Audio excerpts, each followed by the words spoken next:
कोई ऐसा नहीं है जो पैसे वाले को ढूंढता हो। पशु भी ढूंढेगा तो प्यार करने वाले को ढूंढेगा, पक्षी भी ढूंढेगा तो प्यार करने वाले को ढूंढेगा, जानवर भी अगर ढूंढेगा तो प्यार करने वाले को ढूंढेगा।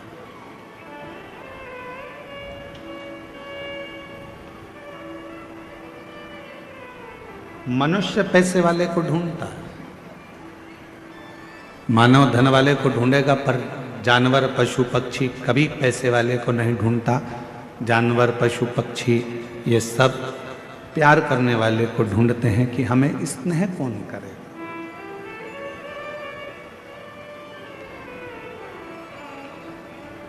एक क्षण का यदि प्रेम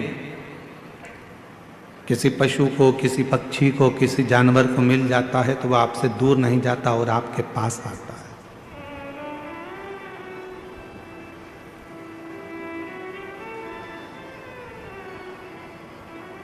वो आपसे दूर जाने का प्रयास ही नहीं करेगा। आप खुद प्रैक्टिकल कर कर देख सकते हो कि जब हम किसी जीव को स्नेह करते हैं, प्यार करते हैं, प्रेम करते हैं, कोई छोटा सा कुत्ता भी है, श्वान है, पक्षी है, पशु है, हम उसको थोड़ा सा प्रेम देते हैं और वो पशु, वो पक्षी, वो जीव, वो जानवर हमारे करीब में आता चले जाता है, पास में आता जाता है। बिल्ली का बच्चा देखो तो बिल्ली के बच्चे को प्रेम कर लो, थोड़ा सा हाथ फेर दो, थोड़ा सा स्नेह कर लो तो बिल्ली का बच्चा हमारे पास में आएगा, फिर वो हमको ढूंढता रहेगा। श्वान को देखो, कुत्ता को, तो कुत्ता को भी आप थोड़ा सा प्यार कर लीजिए, वो श्वान, वो कुत्ता भी हमारे पास में आता जाए। क्या चाहिए इनको? केवल प्रेम, केवल प्यार, केवल स्नेह, केवल तुम्हारा समर्पण, केवल तुम्हारा स्नेह उस जीव को चाहिए, उस पशु को चाहिए, उस पक्षी को चाहिए, केवल प्रेम।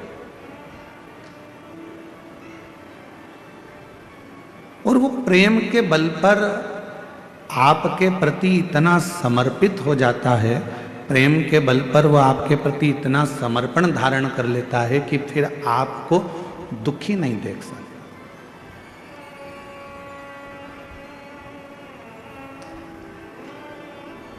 मनुष्य धन के पीछे भाग रहा है, मनुष्य पैसे वाले को ढूंढ रहा है और पशु पक्षी जीव जंतु प्यार को ढूंढ रहे हैं। शिव महापुराण की कथा कहती है, भगवान देवादिदेव महादेव का चरित्र कहता है, यदि इस पूरे संसार सागर में, पूरे संसार सागर में यदि प्रेम के बल पर अगर प्रेम मिल रहा है तो समझ लेना कि तुम जिंदगी के सबसे ज्यादा किस्मत वाले व्यक्ति हो, जिसको प्रेम के बदले में प्रेम मिल रहा है। आज के जमाने में लोगों ने पैसे से प्रेम को तोल लिया।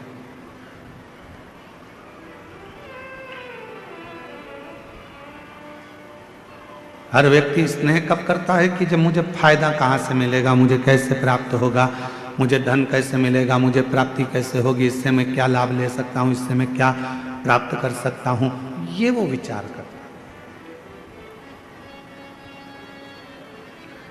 पर मैंने तेरे ही भरोसे बाबा, तेरे ही भरोसे हवा बिच उड़ती जावांगी, बाबा डोर हर तो छड़ी ना में कटी जावांगी, भोले मैं तेरी पतंग, शंभू मैं तेरी पतंग। शिव पुराण की कथा कर रही है, भगवान शंकर का चरित्र कर रहा है कि शिव जी का ना कोई दुश्मन है, भगवान शंकर का ना कोई द्रोही है, शंकर भगवान का ना कोई दुश्मन, ना कोई द्रोही, ना कोई घात करने वाला, ना कोई परेशान करने वाला, शंकर के सब प्रेम है। इंद्र के दुश्मन बहुत सारे मिल जाते हैं, देवताओं के बहुत दुश्मन मिल जाते हैं, पर मेरे भोले बाबा का कोई दुश्मन, कोई, मेरे शंकर भगवान का कोई द्रोही नहीं। कारण क्या है?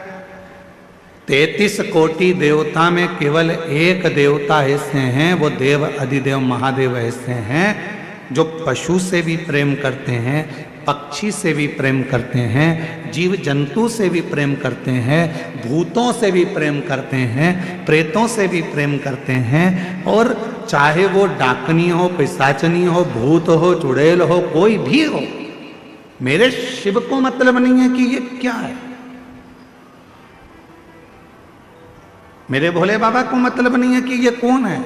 मेरे भोले बाबा को तो केवल यह मालूम है कि ये मेरा है, मैंने संसार में जन्म दिया है। अगर ये संसार सागर में पैदा हुआ है, अगर ये संसार सागर में जन्म लिया है, अगर ये संसार सागर में आया है, तो ये मेरा अपना, ये मेरा है।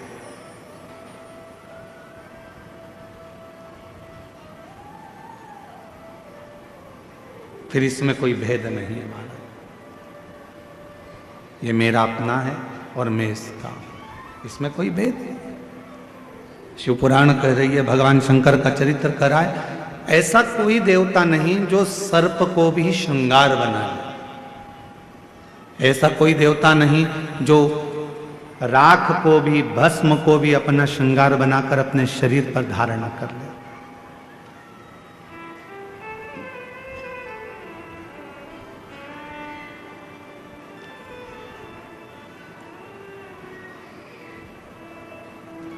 और शिव का डमरू डम डम बोले, अगम निगम के खोले। शिव का डमरू डम डम बोले, अगम निगम के भेद खोले। ऐसा डमरू बजाने वाला कोई नहीं, ऐसा डमरू बजाने वाला कोई नहीं, मेरे बाबा से निराला यहाँ कोई नहीं, भोले बाबा से निराला यहाँ कोई नहीं। इस संसार सागर में भगवान शंकर से निराला दुनिया में कोई नहीं हो सकता। एक पक्षी है, दौड़कर आ जाए शिव की शरण में, शिव उसको स्वीकार कर लेते हैं। एक पशु है, शंकर की शरण में आ गया, शिव ने स्वीकार कर लिया। एक जीव है, शिव के शरण में आ गया, शिव ने स्वीकार कर लिया। कौन है जिसको बाबा ने नहीं दिया?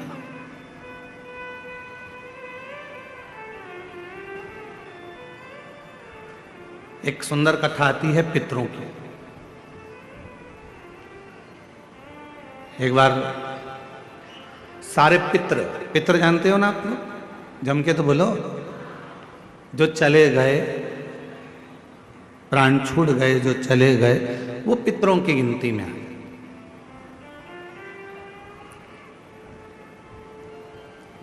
गर्भ में अगर कोई बच्चा मर गया, गर्भ से बाहर निकलकर मर गया, तो वो आहूतों की गिनती में आ गया, जो कुंवारी अवस्था में मर गया। वो कुंवारा चले गया, आहूत हो गया, कुंवारी अवस्था में चले गए। तो पितर, आहूत, ये सब भगवान देवाधिदेव महादेव के पास आ गए और भगवान शिव जी के पास आकर खड़े हो गए। शास्त्र कहता है कि 1000 वर्ष निकल गया, पितर और आहूत भगवान शंकर की सम्मुख में खड़े होकर केवल दर्शन करते रहे। उन्होंने ना कोई मंत्र जपा, ना कोई साधना करी, ना कोई व्रत करा, ना कोई उपवास करा, केवल शिव को एक टकी निहारते रहे, केवल बाबा का दर्शन करते रहे, केवल दर्शन।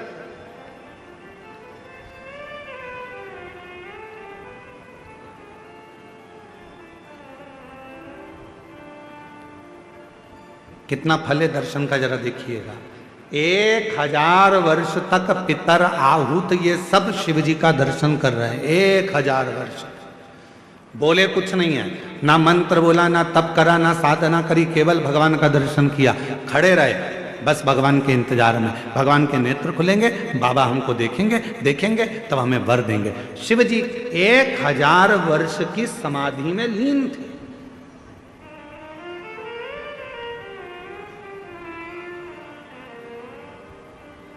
और बाबा देवाधिदेव महादेव जब 1000 वर्ष की समाधि में लीन थे, नेत्र खुले नहीं थे। आज बाबा ने 1000 वर्ष की समाधि से अपने नेत्र को खोला, और 1000 वर्ष के समाधि पर जैसे ही बाबा के नेत्र खुले तो सबसे पहले पितर और आहूत पर भगवान की दृष्टि गई। भोलेनाथ जी का निगाह गया। बाबा ने देखा,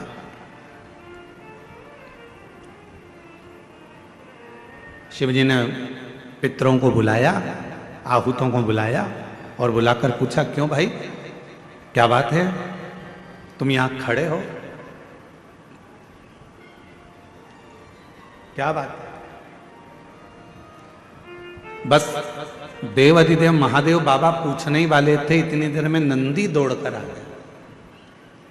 और नंदी दौड़कर आया और आते से ही भगवान भोलेनाथ जी से बोला, प्रभु आपने तो इनको अब देखा है, जितने समय से आप तप कर रहे हो उतने समय से ये बाहर खड़े होकर आपका दर्शन कर रहे हैं, इंतजार कर रहे हैं। नेत्र खुलेंगे बाबा हमें वर देंगे, नेत्र खुलेंगे बाबा हमें वर देंगे। 1000 वर्ष इन पितरों को हो गया, 1000 वर्ष इन आहूतों को हो गया, आपका दर्शन कर रहे हैं प्रभु, आप इन्हें वर दे दीजिए। शिव जी ने पितरों से पूछा, तुम क्या चाहते हो, तुम्हें चाहिए क्या? आहूतों से पूछा, तुम्हें क्या चाहिए, तुम बोलो। पितर और आहूत दोनों एक ही बात बोले, प्रभु संसार के लोग श्राद्ध पक्ष में हमको जल देंगे।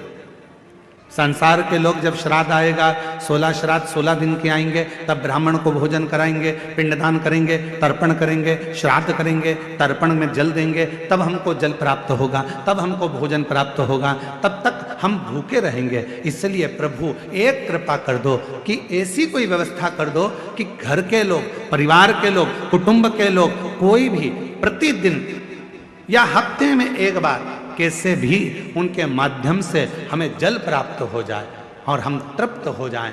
भगवान देवाधिदेव महादेव ने वर दे दिया पितरों को, आहूतों को। क्यों चिंता करते हो? जब संसार का मनुष्य मेरे शिवलिंग पर जल चढ़ाएगा, वो जल बहकर जब नीचे की ओर आएगा और अशोक सुंदरी से स्पर्श कर कर आगे बढ़ेगा, उसी समय पर आपको वो जल प्राप्त हो जाएगा और सारे पितर और आहूत तृप्त होते चलेगा। वो जल आपको वहां प्राप्त होगा।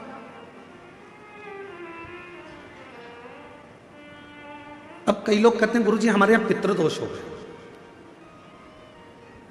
कोई कहते हैं गुरुजी हमारे यहाँ आहूत दोष हो गया, पितृदोष हो गया, हमारे यहाँ ये दोष लग गया, हमारे यहाँ वो दोष लग गया। किसी ने बताया कि हमारे यहाँ कोई टोना कर गया, कोई ने बताया हमारे यहाँ कोई टोटका कर गया, कोई ने बताया हमारे यहाँ कोई ने विद्या कर दी, कोई ने कहा हमारे यहाँ ये हो गया। शिव महापुराण की उमा संहिता कहती है, जो भगवान शंकर को जल चढ़ाता है, जल चढ़ाते समय उसके जितने भी दोष हैं, चाहे पितृ दोष हो, चाहे आहूत दोष हो, चाहे वासुक दोष हो, चाहे कालसर्प दोष हो, जितने भी दोष होते हैं वो सारे दोष अपने आप समाप्त होते चले जाते हैं। और याद रखना, जो भगवान शंकर पर चढ़ा हुआ जल थोड़ा सा झेल कर लेकर आता है और अपने घर के दरवाजे पर छींटता है, दुनिया में किसी की सामर्थ्यता नहीं है कि कोई तुम्हारे ऊपर टोना कर दे या तुम्हारे को तकलीफ दे।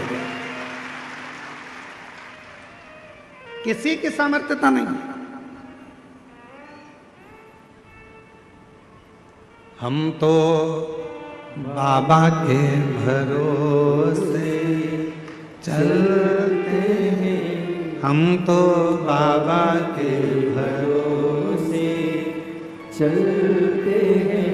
ये दुनिया वाले जलते हैं, ये दुनिया वाले, बोलो बोलो, जलते हैं।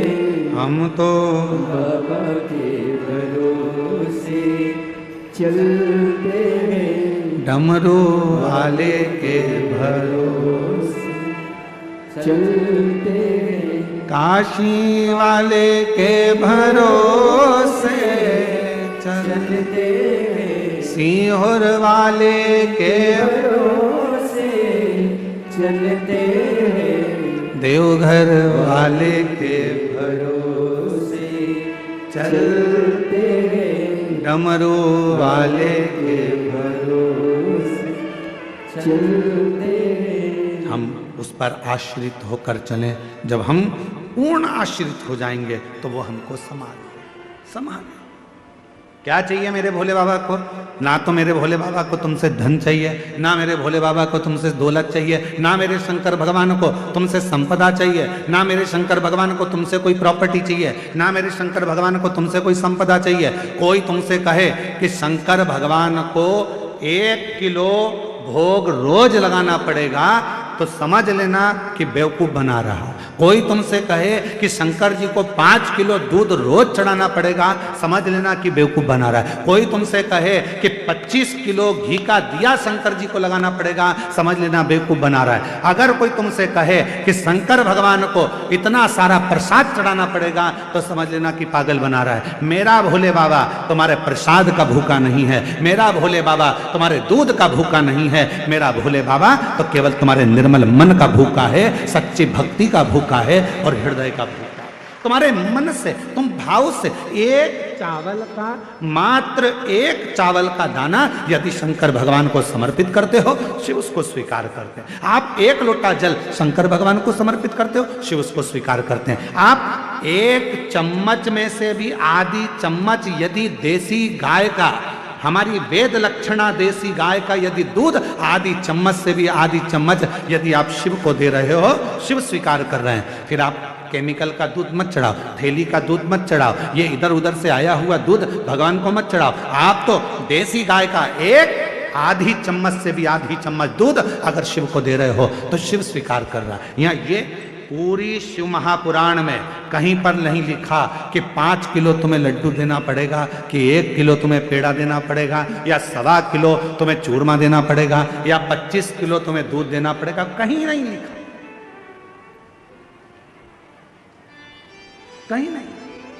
और आपको हमारी बात पर भरोसा जरूरी नहीं है कि सियोर वाला महाराज बोल रहा है तो अपन इनकी बात पर भरोसा कर ले। आप तो गीता प्रेस गोरखपुर की शिव पुराण को लेकर आओ और गीता प्रेस गोरखपुर की शिव महापुराण की पोथी को लेकर आओ और अपने घर में बैठकर उसको पढ़ो। उसमें आप पढ़ोगे तो उसमें कहीं नहीं लिखा कि शंकर भगवान को 5 किलो की, 10 किलो की, 100 किलो की, 25 किलो की, 1.5 किलो की, 2 किलो भगवान को भोग लगाना पड़ेगा। ना ना ना, जो जैसी भावना लाया वो वैसा ही फल पाया, जो जैसी भावना लाया वो वैसा ही फल पाया। नहीं खालियों से लौटाया वो मन ही मन हर्षाया, और कर दिया माला माल काशी वाले लुटा दिया भंडार काशी वाले, ओ लुटा दिया भंडार काशी वाले कर दिया माला। काशी वाले। आडंबर में मत पड़ो। कोई तुमसे कहे कि इतना देना पड़ेगा, कोई तुमसे कहे कि हमें भगवान की ऐसी पूजन करना है, इतना रुपया जमा करना पड़ेगा, हमें भगवान की ऐसी आराधना करना है, तुम्हें इतना पैसा देना। ना ना ना ना, भगवान धन से नहीं, भगवान मन से प्रसन्न हो। उसकी प्रसन्नता उसका मन है।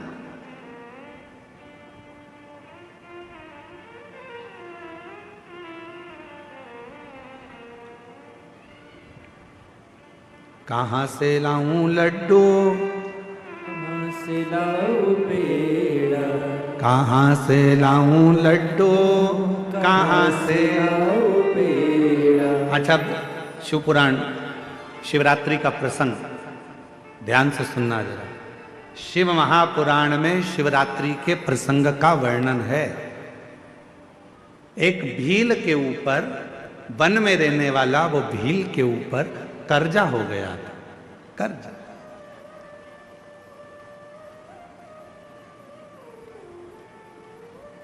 पैसे चुक नहीं रहे थे।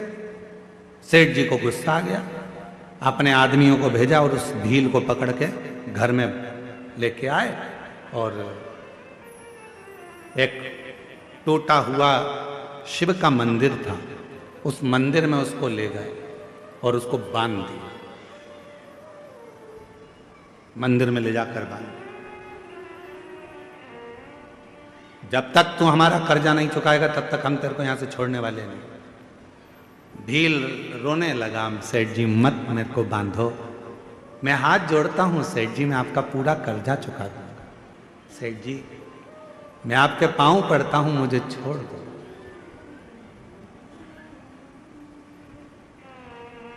आज का पूरा दिन है, आज की पूरी रात है, कल तक मेरा कर्जा चूक जाना चाहिए। कर्जा नहीं चुका तो फिर लाकर बांध दूंगा और मारूंगा।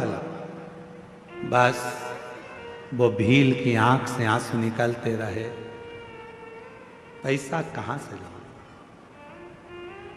मैं तो थोड़ा बहुत जीव जंतु को मारकर मांस एकत्रित कर कर लोगों का वो बेच देता हूं और उसी का धन इकट्ठा हो जाता है। अभी तो 8 दिन हो गए, रोज बन जाता हूं पर कोई जीव जंतु भी नहीं मिलता जिसको मारकर मैं उसका मांस बेचूं और मुझे पैसा मिल जाए।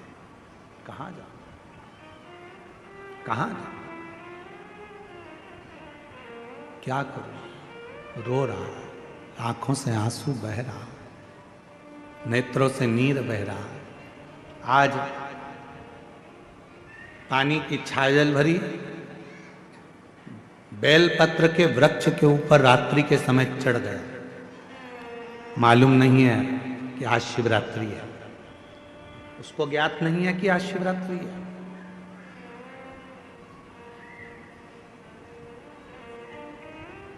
आज के लोग सनातन धर्म को छोड़कर दूसरे धर्म में जा रहे हैं। क्यों? क्योंकि वो सोचते हैं कि उस धर्म में जाएंगे तो वहां हमें बहुत सारा चमत्कार देखने को मिलेगा।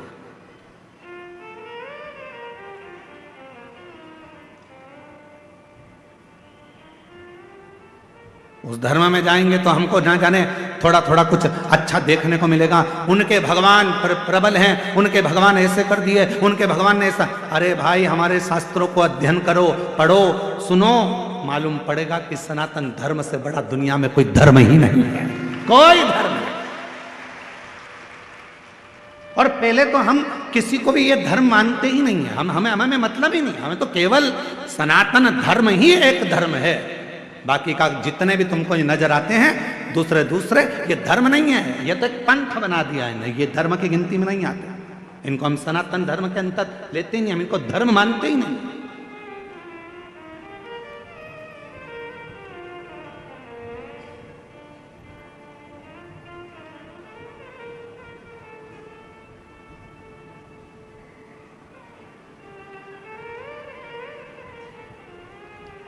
एक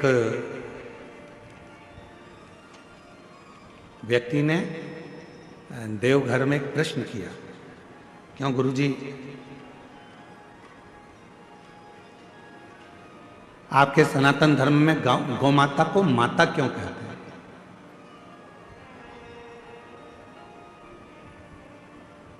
गाय को माता क्यों कहते हैं? हमने कहा भाई तुम सनातनी नहीं हो? कहा नहीं, हम दूसरे को मानते हैं। हमने कहा ठीक है।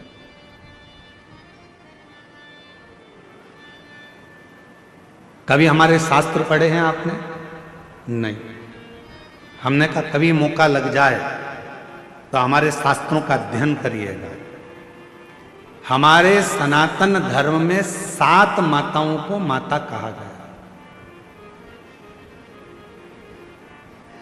हमारे सनातन धर्म में 7 माताओं को माता शब्द से संबोधित किया गया। पहले नंबर पर जो जन्म देती है वो भी हमारी, जम के बोलो, माता। जिसने हमको जन्म दिया वो माता। दूसरे नंबर पर जो गुरु होते हैं और गुरु की जो धर्म पत्नी होती है, हमारे शास्त्रों में उनको भी जम के बोलो माता कहा गया। तीसरे नंबर पर हमारे गांव में, नगर में, शहर में जो ब्राह्मण रहता है, पूजन पाठ करता है, साधना आराधना में लगा रहता है, भक्ति में लगा रहता है भगवान की, उसकी धर्म पत्नी को भी हमारे सनातन धर्म में जम के बोलो माता कहा गया। तीसरे नंबर पर ब्राह्मण की जो धर्म पत्नी है उसको माता कहा गया। और चौथे नंबर पर राजा, जो नगर का राजा होता है, राज्य का जो राजा होता है, उस राजा की जो धर्म पत्नी होती है हमारे सनातन धर्म में उसको भी माता कहा गया। महाराज, पांचवें नंबर पर हमारे यहां जिस गौ माता ने अपने बच्चे के लिए दूध अपने थन में रखा और वो जगत का कल्याण कर रही है, उस दूध को वो अपने बच्चों के साथ साथ संसार के लोगों को भी पिलाकर उनको संतुष्ट कर रही है। भारत की इस पवित्र भूमि पर सनातन धर्म में पांचवें नंबर पर उसको भी माता कहा गया है। उसको भी। छठे नंबर पर धात्री। कभी कभी किसी माता के बच्चे को जन्म देने के बाद दूध नहीं आता। कभी कभी किसी माता को बच्चे को जन्म दिया माता ने और उसको दूध नहीं आता, तो वो क्या कहती है, मेरा बच्चा भूखा मर जाएगा, कोई इसको दूध पिला दो। और वो बच्चे को कोई दाई हो, कोई सेविका हो, कोई हो, और वो उस बच्चे को दूध पिलाती है। तो हमारे यहाँ शास्त्र में उस धात्री को भी माता कहा गया है। उस धात्री को भी माता, छठे नंबर धात्री को भी मां कहा। और हमारे शास्त्रों में, सनातन धर्म में सातवें नंबर पर ये वसुंधरा को, ये पृथ्वी को, ये भूमि को, ये धात्री को, ये वसुंधरा को, पृथ्वी को, भूमि को भी हमारे यहाँ माता से संबोधित किया गया, जो हमेशा देती रहती है, तुमसे कुछ लेती नहीं, कुछ नहीं।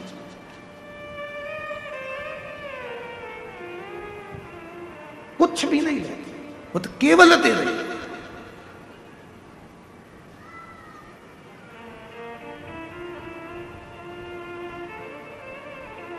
उसका काम है केवल देना ही देना।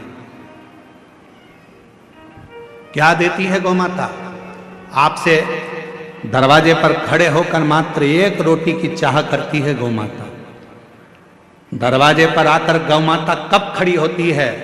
शिव महापुराण की कथा कहती है, यदि तुम्हारे घर के दरवाजे पर मुख कर कर गाय तुम्हारे घर की ओर देखती है, गौ माता तुम्हारे घर की ओर मुख कर कर जब खड़ी होती है और उसकी श्वास जब तुम्हारे घर के अंदर जाती है, तुम अंदर जाकर एक रोटी लाकर उसको देते हो, उतनी देर में वो खड़ी खड़ी अपनी श्वास को तुम्हारे घर के अंदर छोड़ती है। अर्थात तुम्हारे यहाँ कोई बहुत बड़ा दुख आने वाला था, तो वो गौ माता अपनी श्वास से अंदर शिव की स्तुति करती है, श्वास को छोड़कर जो दुख आने वाला है उसको निगल लेती है, और वो गौ माता को रोटी लेकर तुम्हारे दरवाजे से चली जाती है। चलिए, आज कितना कितना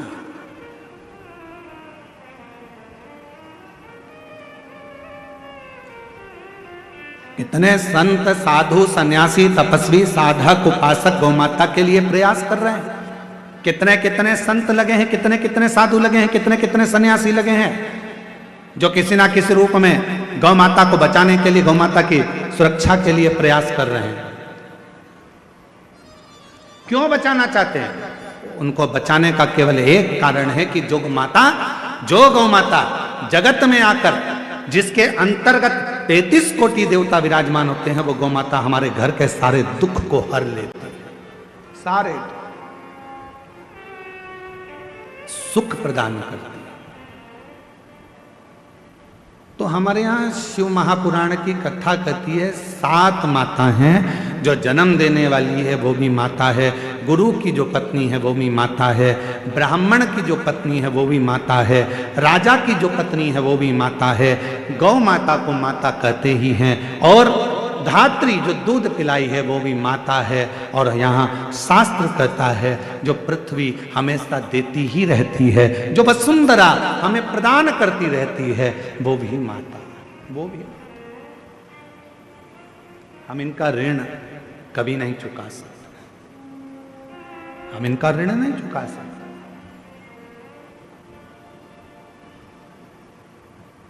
इनका ऋण चुकाने के लिए बहुत बहुत प्रयास करना पड़ेगा, बहुत प्रयास। कितना सुंदर कहा है, एक व्यक्ति कहता है कि गुरुजी मैंने कभी कोई कर्जा नहीं लिया और मरूंगा तो बिना कर्जे के जाऊंगा। अब उसका शब्द सुना तो हमको बहुत तेज हंसी आई। हमने कहा ऐसा तो हो नहीं सकता कि तू बिना कर्जे के चले जाए। हे गुरुदेव, मैंने अपनी जिंदगी में कोई कर्जा नहीं लिया, पर मरूंगा तो बिना कर्जे के मरूंगा। 1 रुपए का कर्जा लेकर नहीं जाऊंगा, किसी का कर्जा लेकर नहीं मरूंगा। पर हमारा तो शास्त्र कहता है कि व्यक्ति बिना कर्जे के मरता ही कहां है? मरेगा, अंतिम संस्कार होगा, लकड़ियां शरीर के नीचे लगाई जाएगी। तो इस वसुंधरा का ऋण, इस वन का ऋण, इन वृक्षों का ऋण, इस पृथ्वी का ऋण तेरे माथे पर रह जाएगा। इसलिए निवेदन है, ये मत कहना कि कर्जा लेकर नहीं मरूंगा। कर्जा चुकाना है, मरने से पहले कर्जा चुकाओ। और एक प्रयास जरूर करो कि मरने से पहले एक पेड़ जरूर लगा कर जाओ, एक वृक्ष लगा कर जाओ, तो तुम कर्जे में नहीं रहो, तुम कर्जे से मुक्त होकर मरो, कर्जे से। इसलिए इस वर्ष 2026 में फरवरी माह में जो महाशिवरात्रि आ रही है, विठले सेवा समिति और आप और हम सब मिलकर उसको ग्रीन शिवरात्रि मना रहे हैं। कौन सी शिवरात्रि है? ग्रीन शिवरात्रि, हरित शिवरात्रि। ग्रीन शिवरात्रि का मतलब यह है कि शिवरात्रि के दिन पूरे दुनिया में जितने भी शिव भक्त हैं, भगवान शंकर के उपासक हैं, 2026 में फरवरी महीने में 3 दिन तक शिवरात्रि के 2 दिन पहले से एक छोटे से बेल वृक्ष की, बेल के पौधे की, बेलपत्री के पौधे की पूजन करो। शंकर जी के मंदिर में उसकी आराधना, अपने घर के अंदर उसकी आराधना करो। और शिवरात्रि के दिन एक साथ पूरी दुनिया में, पूरी पृथ्वी पर करोड़ों लोग एक साथ बेलपत्री का पौधा जहां तुमको मौका मिल जाए वहां लगाना और रोज प्रतिदिन उसमें जल चढ़ाना, जिससे वो पौधा बड़ा होगा। अपन मर भी जाएंगे तो अपने हाथ का लगा हुआ वो पौधा पेड़ बनेगा और उसकी बेलपत्र शिव जी को चढ़ती रहेगी और अपना आनंद पाते रहेंगे। इसलिए उसको ग्रीन शिवरात्रि कहा। एक ग्रीन शिवरात्रि का ये अवसर 2026 में जो फरवरी के महीने में महाशिवरात्रि आ रही है, उसको संपूर्ण दुनिया, संपूर्ण विश्व उस शिवरात्रि को ग्रीन शिवरात्रि के रूप में माना। लगाओ एक एक पौधा, भगवान शंकर के नाम का बेलपत्र के पौधे का स्मरण करो, लगाओ। अपने जीते जी एक पौधा लगा कर जाओ, जिससे मरने के बाद हम शंकर की पूजा नहीं कर सकते तो हमारा लगाया हुआ वो पेड़ बेलपत्री का, उस वृक्ष की पत्ती टूटकर शंकर जी को चढ़ेगी। अब ये तुम बेलपत्री लेके आए हो, ये बेलपत्री तुम लेके आए हो, शंकर जी को चढ़ाया। मेरी जीजियां सिर पे पल्लू ले लेके और बेलपत्री बड़े प्रेम से चढ़ा रही थी, तो हम उनका मुंह देख रहे थे, तो हम सोच रहे थे ना जाने कहाँ कहाँ के पेड़ की, ना जाने किस किस ने पेड़ लगाया होगा। भगवान जाने जिसने पेड़ लगाया होगा उसकी बेलपत्र टूटकर शिवपोथी पर आ रही है। ये चढ़ाने वाले तो धन्य हैं, पर इनसे ज्यादा धन्य है वो व्यक्ति जिसने ये पेड़ लगाया था, जिसकी बेलपत्र शिव जी की।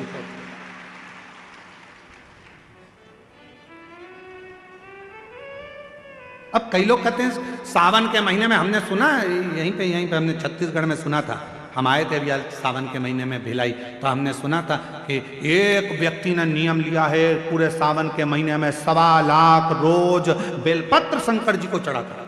1.25 लाख। हमने कहा एक बार मिलाओ उसको, जो 1.25 लाख बेलपत्र शिव जी को चढ़ाता है। फिर वो आया शाम को मिलने के लिए, हम जहाँ अग्रवाल धर्मशाला में रुके थे, जितेंद्र जी, हम जहाँ अग्रवाल धर्मशाला में रुके, मैं 1.25 लाख बेलपत्र चढ़ाने वाला आया, यहीं छत्तीसगढ़ का। फिर हमसे मिला, हमने उसको प्रणाम किया, हमने कहा धन्य आप, 1.25 लाख बेलपत्र चढ़ाते हो शंकर भगवान को। हाँ गुरु जी।